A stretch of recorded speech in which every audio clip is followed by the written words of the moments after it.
Welcome to another episode of Breakaway from the Rat Race. And today we have the pleasure of speaking with Loren Wernette.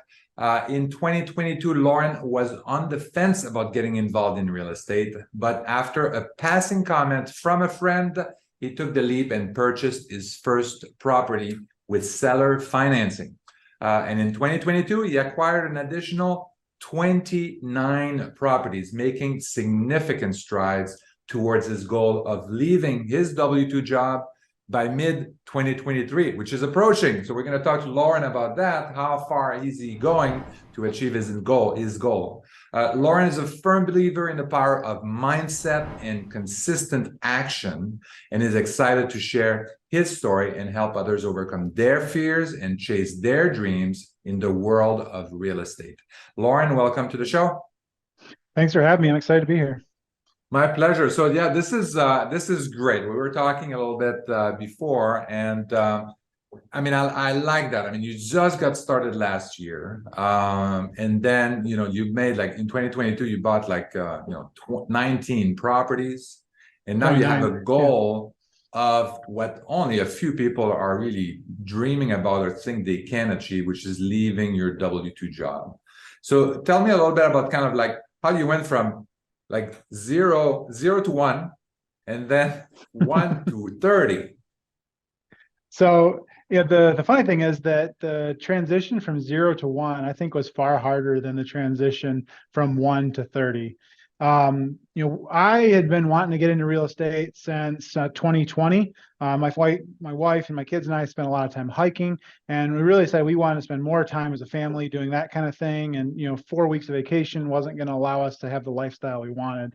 But at that point, we were still paying some student loan debt off, and we just didn't see like how we're going to get the $20,000 or $30,000 for the down payment. And so we kind of put it off, like, oh, well, this will be something we do in the future, right? And the future just keeps getting pushed and pushed and pushed.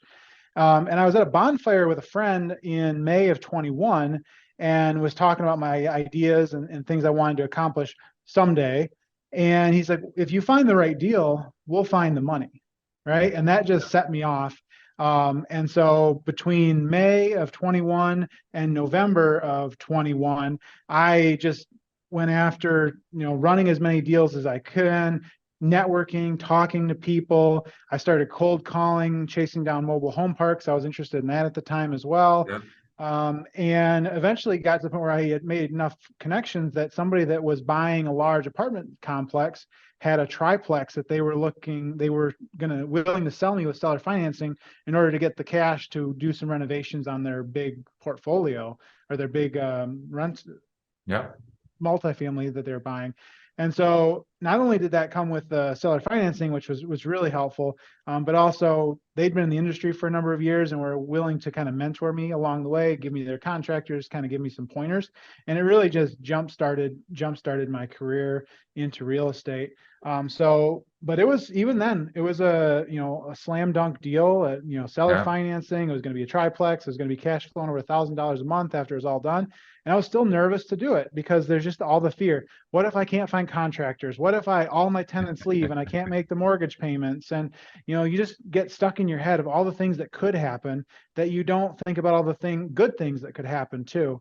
And so I talk a lot with new investors or people that want to get into investing, and trying to get them off the sidelines, because you miss 100% of the shots you don't take.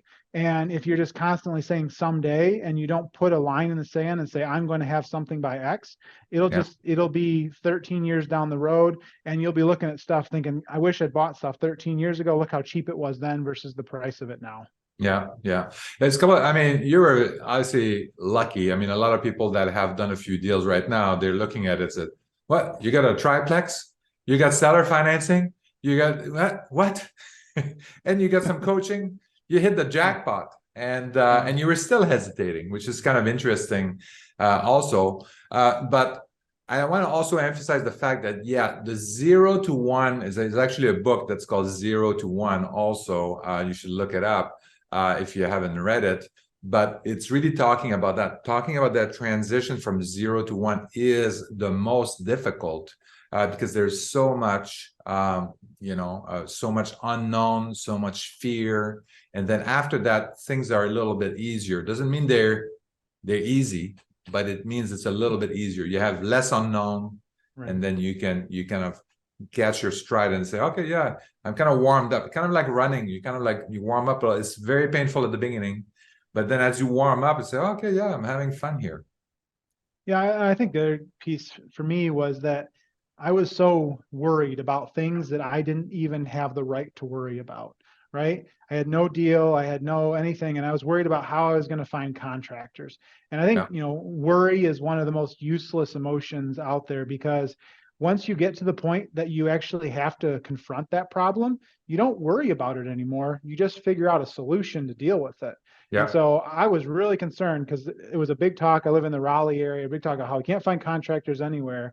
And from the time I closed to when I started renovations about 6 weeks later, and I had like 5 different contractors that were doing different sub work for me.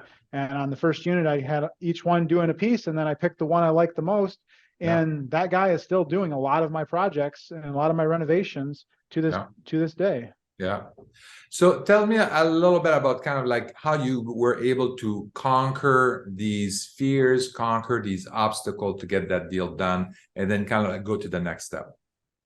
Yeah, so I think the way I handled it was I sat down myself, and then I talked to my wife as well, but I sat down and I wrote down everything I could think of that could possibly go wrong, right? Yeah. Like all my tenants leave, the roof caves in, the house slips off its foundation, the wife leaves me, the dog dies, the kids don't like, all the things. Yeah. And you start putting those into buckets of which ones are emotional based and which ones are fact based. And you'll see that a lot of them, at least in my case, a vast majority of them were very emotional based, that, Yeah. people are going to think less of me. I'm gonna fail, right? And now I know that there is no fail. There's only learning, right? Yeah. But you're gonna fail. And then the things that are factual based, like, okay, the roof's going to fly off. Well, if the roof flies off, it's probably a hurricane. Insurance will cover that. I can Yeah. look at the roof before I buy it and say, yes, the roof's in good shape. It's not going to slide off its foundation. It's 3 units, which actually reduces risk because the chances of all 3 units leaving at one time is Yeah. very low. And so your risk of not being able to make your mortgage payment is really low. And then finding contractors, that's just a matter of putting effort out there and finding people. Worst case scenario, you have to pay somebody more than you want to, Yeah. but you'll definitely be able to find someone. Yeah, yeah, and I'm a big proponent of writing these fears down. Something happens when you're not writing them down, is that they kind of like floating around, and then say, oh yeah, and then oh yeah, when the roof if the roof start leaking and stuff like that, and just like, it's like, oh yeah, no, I have a solution for that. If the contractors leave, oh yeah, I have a solution for that. But if you write them down, like, it's just kind of like, it kind of settles it. Otherwise, you kind of like, did I have a solution for that? I don't remember. Now you have your sheet and you say, oh yeah, it's right here. And I have that. I have insurance. I have home warranty. I have a good contractor. I have a contractor guarantee and stuff like that. And then and I'm in a landlord friendly state, so I can evict the tenant relatively easy to get my rent or get it rented out again. Or I have a triplex, so what are the chances of all 3 people leaving? All these kinds of things. Yeah, I mean, they're almost like, until you write them down or say them out loud, they're almost like these monsters that are bigger than life. And as soon as you say them out loud or write them down, they lose all their power, or not all, but they lose a lot of their power of fear, just because they look so ridiculous in written form or in verbal form. Yeah, just having a plan for that, I think is very important. And then then after that, I mean, sounds like you got addicted after that, and all of a sudden you fell on the accelerator or something, and hit 29 properties in 1 year. This is unbelievable. So how did you do that? So, my philosophy on in business and in a lot of things is that anything in life, there's a pinch point, right? And so I had my one property, and my pinch point was financing at that point. But I knew that, again, if you find a deal, you can find money. And so I just kept networking, kept talking to people, several people that I'd met at local meetups or RIAs. I kept in contact with, and I have a firm believer of, a rising tide lifts all ships. And Mhm. so as I would find deals, knowing that I had no finances or no money to go do another project until that one was done and refinanced, Yeah. I would just kind of spread the love. I'd find a deal. I'm like, this is good. I run the numbers as practice. And then I would share it with somebody, say, hey, I know you're looking for this kind of deal. Why don't you take it? And I share it with some, share another deal. And it got to be April, and I had a deal came across my desk. I was actually on the MLS, and it Mhm. was an identical triplex to mine within a mile Wow. of the triplex that I bought. And I looked at it. It was the same price as what I purchased mine for, but needed no renovations. And so my first thought was, well, crap, I paid too much for mine. But my second thought was, this is a great deal, right? You're buying it for what I paid for mine. You don't have to renovate it. You can put people right into it. This is great. Yeah. Who do Yeah. I know that's looking for properties in this area? And a guy that I'd met a few months before and kind of only talked to him on the phone a few times, I sent it to him. I said, hey, this is a great deal. Here's the numbers. Here's what your cash flow is going to be. You should go buy this right now. And he's like, well, I'm going up there today to look at it. You want to come with me? And I said, yeah, sure. I've got to go look at mine anyways. I'll go with you. So we went up there and looked around. I was kind of pointing out like some things to watch out and what to expect out of the property. Because I mean, they were built the same year, the same construction, everything's the same. Wow. And he said, I'm like, you should buy it. You should give him full asking, just buy it now. And he's like, well, do you want like a finder's fee? And you got to keep in mind at this point, I had about $7,000 in my business checking account. And Yeah. so it wasn't like, I wasn't loaded with cash, but I just knew that it'd become transactional if I took the money in it. And I was more interested in the long-term relationship. So I said, Yeah. no, I'm not interested in a finder's fee. I just want somebody I know to have it. Right. Yeah. And he's like, well, how about we do a JV? I'll buy it, you manage it, and we'll split the profits 50-50. And so Wow. that was my second one in April. And come to find out, he had about 60 other properties in the area, had really good relationships with a bunch of private money lenders in the area. And his pinch point at the time was deal flow. My pinch point was money. Yeah. And we have a really similar like long-term view on the world. And so I told him, I said, I'm going to be your biggest partner by the end of the year. And he's like, oh, let's pump the brakes and let's just do one at a time. Yeah. And then a month and a half later, we bought 6 more properties. Oh, yeah. So, and it's just kind I of guess the brake exploded from pumping there. didn't work. Yeah, no. Well, That was the gas, I think it you was were the gas. pumping. So, I mean, because up to that point, I was running 5 to 6 deals a day just for practice to do Wow. the numbers, right? Create an Yeah. Excel sheet. And so I was finding deals regularly, but I didn't Yeah. have the resources to do it. And so now once I had that pinch point removed and he had the pinch point of deals removed, we were both able to explode our portfolios together. Yeah. And are still working together today. We created a business and are in the process of hiring a transaction coordinator. And we're looking to buy another 300 properties this year. Mm. Wow. Okay. So where are you finding your deals? Where did you find your deals last year? Yeah, so last year, summertime, we were probably finding 50% of our deals on the MLS and Yeah. 50% were coming from wholesalers. Yeah. Right now, and in last year, end of last year, like October, November, we have switched over to about 85 to 90% wholesalers, and then 10 to 15% MLS. Oh, yeah. But Well, the the supply kind of transition, dropped a little bit on the MLS side. yeah, the But supply also has some of the wholesalers were also having some trouble, having to find deals and then find buyers on the other side too.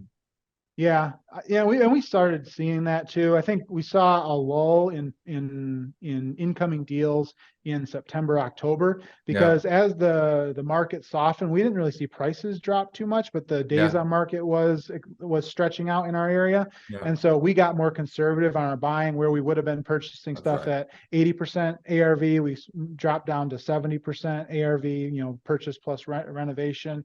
Yeah. And the sellers and the wholesalers didn't come down as quick as we did. So we weren't finding as many deals. And then we Yeah. saw, we closed on 12 properties in November. We saw that, pick up. And then now Yeah. with the holidays, we're seeing a lull right now because everyone took a couple weeks off in December. And so we're Yeah. not seeing as many deals come through, but I've seen just in the last 2 days, kind of an uptick in incoming deals.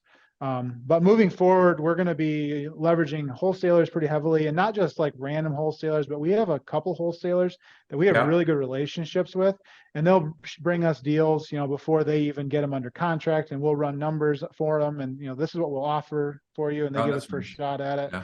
And it's a real win-win relationship for us. Yeah.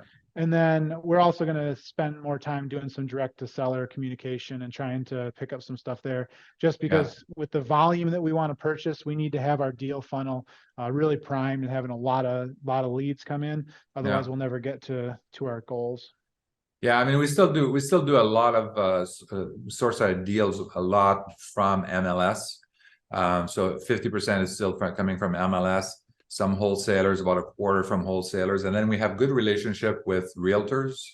A few realtors that they do high volume, and then sometimes they come across like some off-market deals, and they know kind of our buy box, and they just say, Right. "Do you want to buy these? I have like 5 or 6 properties or whatever."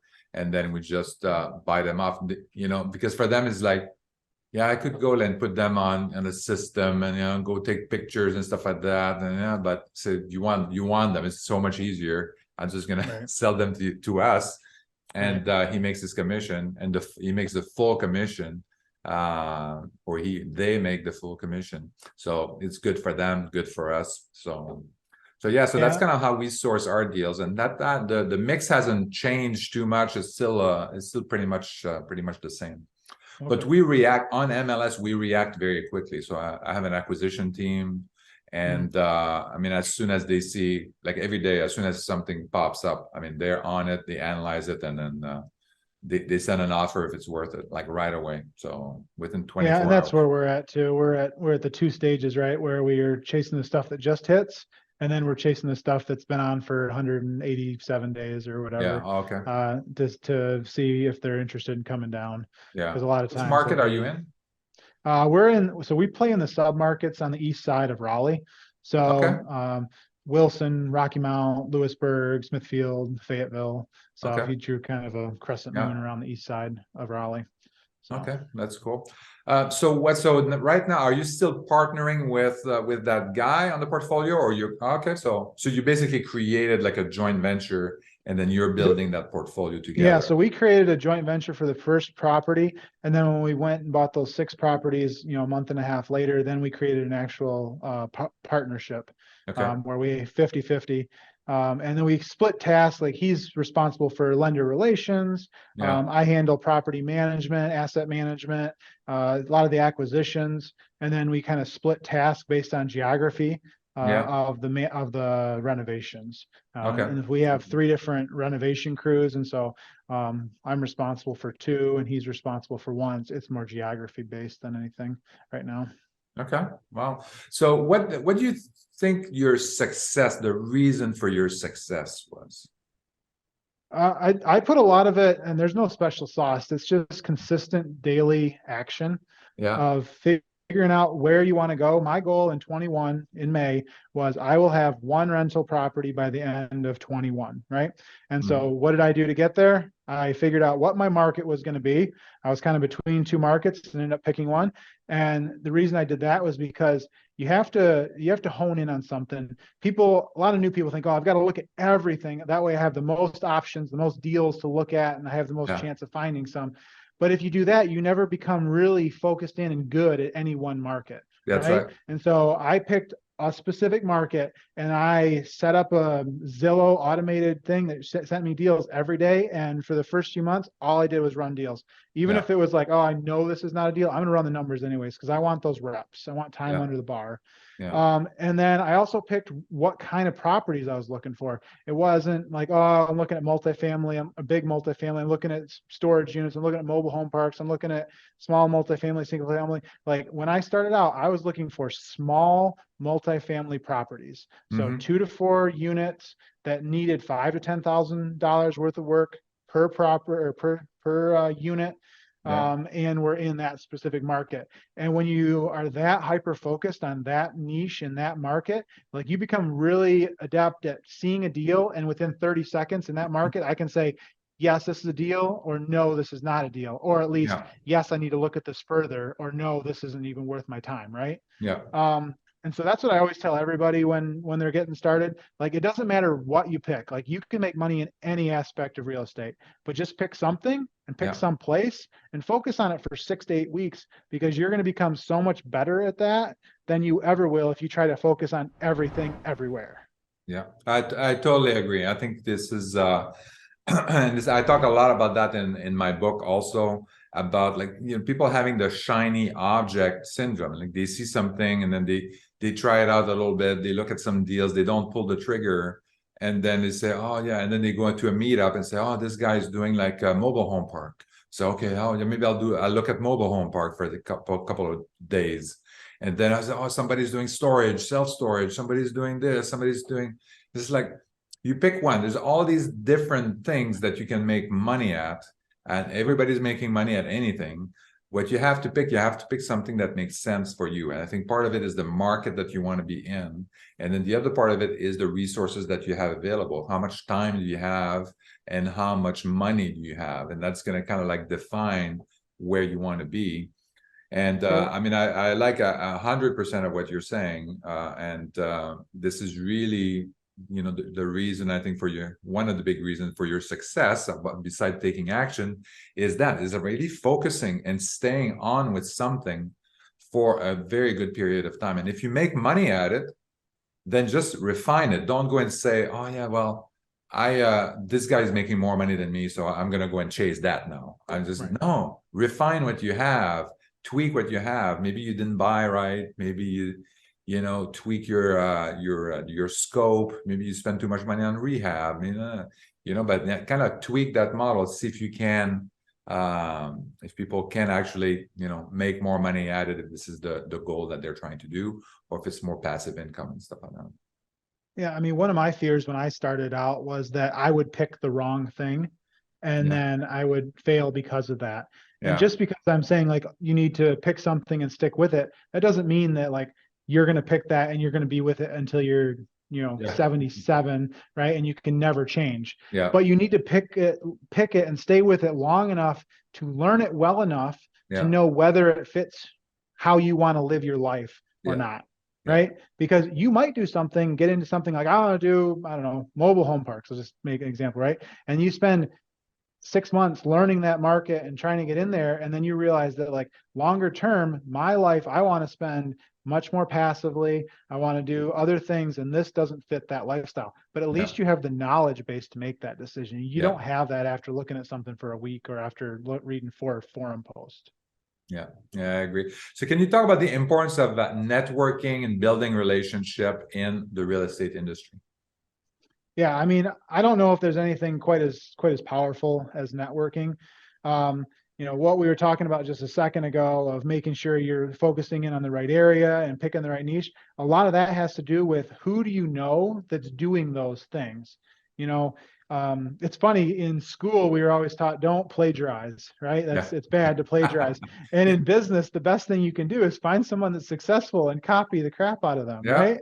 yeah, So figure out somebody that, and you got to be cautious, right? Because like as a new investor, you can't go and look at somebody like a Grant Cardone and say, I'm going to do exactly what he does. He is so far past where a new investor is that the things he thinks about, you don't even have the right to think about yet as a new mhm, investor. And he doesn't even remember what it's like to be that person that has no properties. You need mhm. to find somebody that's got 10 properties, 15 properties, been doing it for a couple of years, and still has an inkling or still has a memory of the fear, of the anxiety, the excitement of getting that first rent check.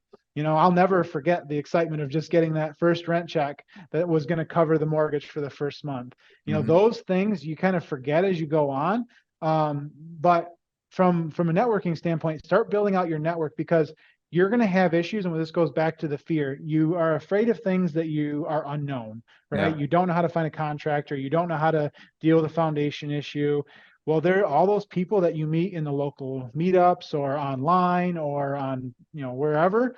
A lot of those people have already dealt with those things. They've already encountered that fear. They've dealt with it. They've solved it. And if you know any real estate people, me included, you know that we love to talk.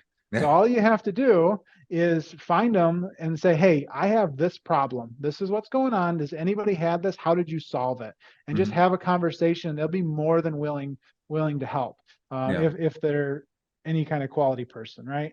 Yeah. Um, I agree. I mean, this is a great community. I think this is if people are looking for to build a business or build relationship in a specific kind of field, I think the real estate industry and real estate investing, I think it's a great community to be a part of. People are very friendly and helpful and genuinely want to help each other. And all kinds of different ways. Sometimes it's very superficial, like answering questions, providing tools, providing feedback on some deals and stuff like that.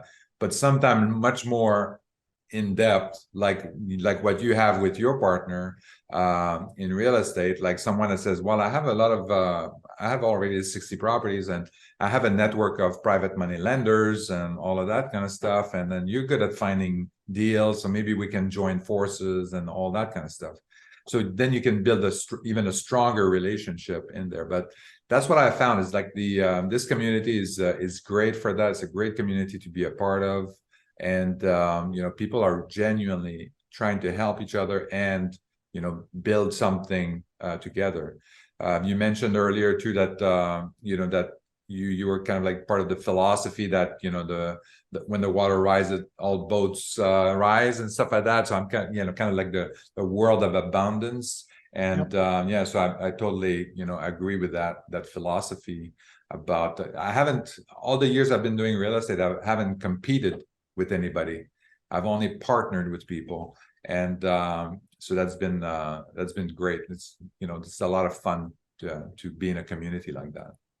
Yeah, I mean, nobody wants to spend time with someone that always is trying to get something for themselves and never Yeah, delivering value back, right? But yeah, everybody wants to spend time with people that are constantly adding value to their life, right? And so, yeah, go to networking events. So it was funny. I was talking to somebody online a few months ago, and just trying to get started. They had zero properties, and I said, "Well, you're going to the local meetups." And he said, "Oh, I'm not knowledgeable enough to go to the meetups yet. I'm just not in that place." I'm like, yeah, "What are you talking about? That's the whole point of the meetups, to yeah, go and meet people. Like, you learn just by sitting there, listening to conversations. Like, ask questions. What's ARV? What's LTV? What are the acronyms? What do you yeah, mean by that?" yeah, Those are the ways that you're going to learn, and people are going to respect you a lot more from asking those questions and putting yourself out there yeah, than if you just sit back and hope that you learn everything through a book and that you're able to take action and buy a property, yeah, which you'll learn a ton doing that too, but it's going to be yeah, a lot slower. yeah, You also start feeling like you're part of the community. And if you're going there saying, hey, what are you looking for? Even if you don't have money, what are you looking for? How can I help you? Right? Give them value back. And then say, hey, if you ever see, a triplex or a duplex in this area, just let me know. yeah, And it might not ever happen, but they might send it to you. You never know. You also never know what things are going to be like in 5 years or 2 years or 1 year. mhm, And the relationships you make now with somebody could have a massive impact on your life in many different ways in the yep. future. No, I agree. One other thing, I mean, we've been talking a lot about kind of real estate and business and business relationship and stuff like that. But I mean, we often forget the fact that you, Loren, are still on a job. Actually, I think you're calling me from your job. So, and but also, I mean, you have a family with 4 children. So how do you balance all of that? And yeah, so let's start with that. How do you balance all of That's a good question. I would love to figure that one out myself. that? uh, it's hard. I understand the long-term vision in my path, right? And my family is going to benefit immensely from the sacrifice that I put in today. And Mhm. so I'm extremely lucky that I have a very supportive wife. I have amazing children. They're all young. I have a 7, a 5, a 2, and a baby, 8-week-old baby. Um, and I have a job that I've been in the same role for about 3 years. And so I'm not in coast mode, but it doesn't take as much effort or as much lift to keep it moving as it did, say, 3 years ago when I Yeah, started the role. Um, But having said that, I knew when I started down this path that there was going to be sacrifice that was going to need to be made, and I was going to be the first one to make that sacrifice.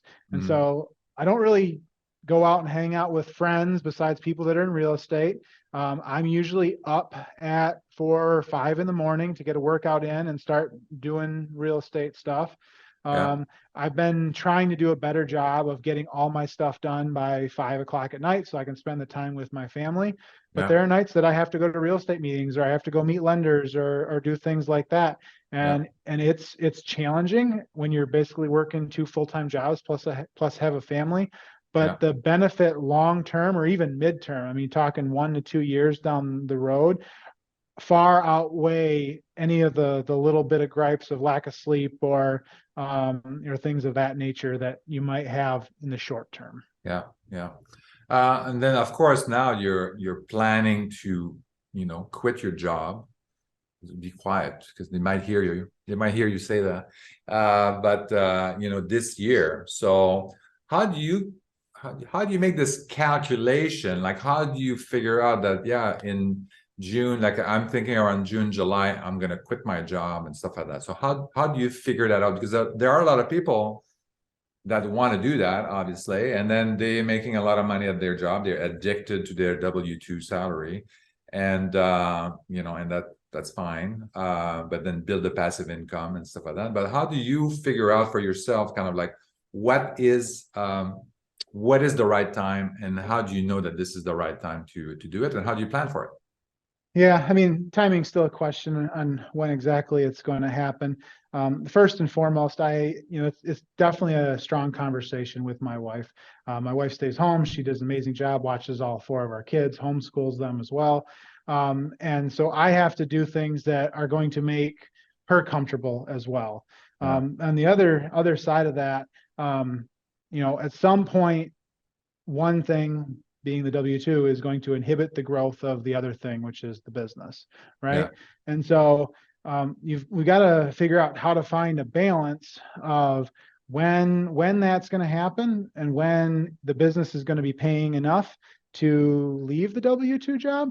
yeah, Now, I'm blessed and cursed in that I have a very well-paying job, yeah, well above 6 figures. So the golden handcuffs are very, very thick.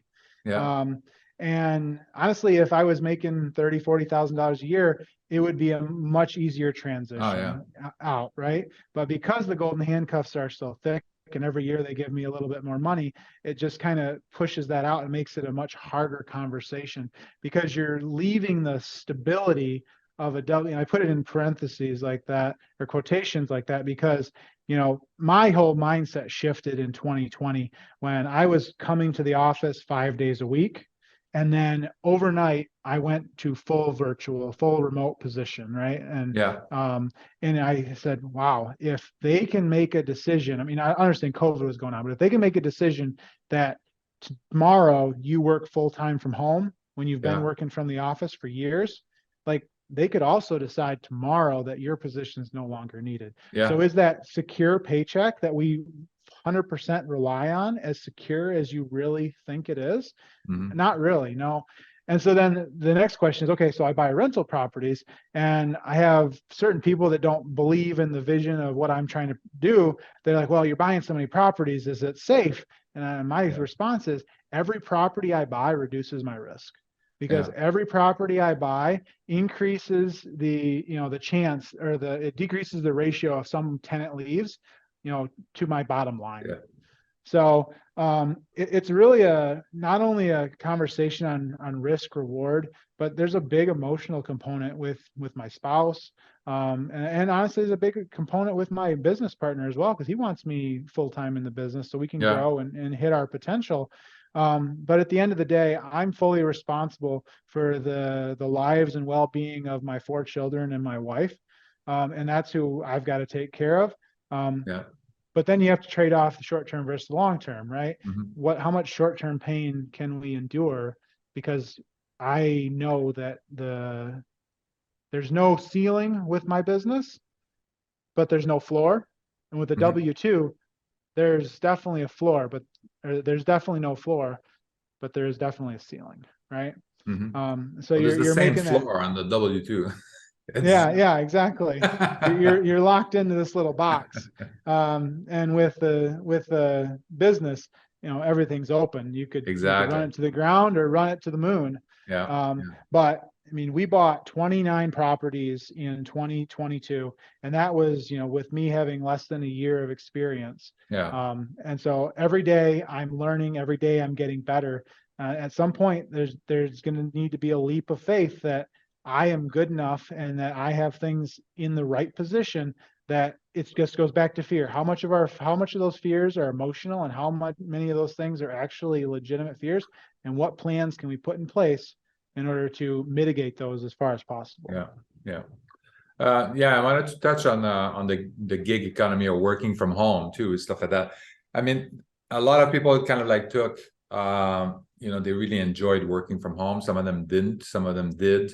But that shift is, right now is just a shift. You work from home or you work from the office. Sometimes people are working in another town that is cheaper and all that kind of stuff, and they really enjoy that. But the shift that happens is much more significant than just working from home. It's really about who you're competing with in terms of your job. Because I think if you're somebody that works like downtown and in a city like Raleigh or or Charlotte or whatever, and then you have to go to the office for the job. I mean, you're competing with people that can go and drive to that office. But once you all of a sudden you say, well, I'm going to move out. I'm going to go to Arizona. I'm going to move out to Florida and whatnot, and this is where I'm going to work from. And your employer says, yeah, that's fine, no problem. But now now as a manager, me managing you from in Florida and managing someone in Charlotte and managing someone in Arizona and stuff like that, it's kind of all the same. So that means I can hire somebody from anywhere in the United States. And for me, in terms of managing my team, is really the same thing. So now you're competing. If you want to raise your salary or you want to get a promotion or whatever, now you're competing with people from all around the U.S. for that job, for that position. And then it's going to be, what's going to happen is that the salary is going to drop. And, and I think that I'm talking only about the US right now, but I think that people are going to be competing with people all around the world. It's already happening to a certain extent, but I think that the working from home trend is going to accelerate that, because it's going to make the disconnect between having to go to the office. Now people can go and work anywhere, can come from anywhere in the world, and then work for that business. So Yeah. that's kind of my thought on that. I know it's a little bit it's not a positive outlook, but I think that's what's going to happen. The job market is going to become a lot more competitive, I think. I mean, I don't look at it as a positive or a negative thing, because let's say I'm an employee, and I can choose to work wherever I want in the world, and I am able to have a better quality of life for less money someplace else. Like, is it really a negative if I'm making less money, but I have a better quality of life? And so just for the 2 years that I worked from home, I had a much better quality of life because I was able to get up and see my kids for breakfast and come out and see my kids at lunchtime. And then as soon as we got done with work, I was able to go for a walk with my wife. I didn't have the 2 hours of commuting each day. And honestly, I still could work from home if they would let me, because I manage a team in India, Germany, and Brazil. So I drive an hour and then I manage people overseas. But it will make people that have the soft skills of being able to network virtually, or create relationships virtually with their coworkers, and be able to kind of cut through, especially with large corporations like what I work for, cut through some of the bureaucratic red tape, make those people much more valuable because those are the type of things that someone that, is in a different time zone or is just there to kind of collect a check isn't going to be able to accomplish. Yeah. So I think that'll be more the differentiator, less so the hard skills of data entry and things, and more the soft skills of relationship based and persuasion and some of that type of thing. Yeah. Well said. Well said. I like that. So Loren, so we're kind of running out of time here. Tell us, if people want to talk to you, they want to follow you, they want to share things, and they need your help, where can they reach out? Yeah. So first, I'm always interested in to talk to people. I'm really good at responding back on social media. So you can reach out to me at Dad Life Loren, Loren on Instagram, or Loren Wernette on Facebook. I also have a TikTok at Dad Life Loren as well. And we post a lot of pictures and videos of the projects we're working on. I also have a pretty, try to be pretty motivational for new investors, because I really do want everyone that has any desire to get into real estate to get into real estate. There's plenty of properties out there. There's plenty of money out there for everyone. I really do believe that anybody that buys one property is going to buy more. I've yet to meet anyone that has one property. I know a lot of people have zero, and I know a lot of people have two or three, but I don't know anybody that has one. And it really is, once you get past that first one, it gets a lot easier. Your confidence goes up. So reach out to me, send me a direct message, and I'm happy to help any way I can. And if you're in the Raleigh area, I have a local meetup just on the east side of Raleigh in Clayton that we run once a month. That we've been doing for about a year now as well. Okay, great. And where can they join that meetup? What is it called? Johnson County Real Estate Investors Meetup. So we promote on Facebook as well as a couple other places. Okay, great. Well, Loren, thank you very much. Really appreciate your time and sharing also your experience, and all the pain, the fear is still fresh in your mind. So this is great. I hope you inspired a lot of people to take action and go from 0 to 30 in 1 year. Thank you. Thank you so much. Thank you for listening to Break Away from the Rat Race with your host, Eric Martel. If you want to share your story and experience with our listeners, please message us on Facebook at Break Away from the Rat Race. Also, please subscribe to our YouTube channel and our podcast on iTunes.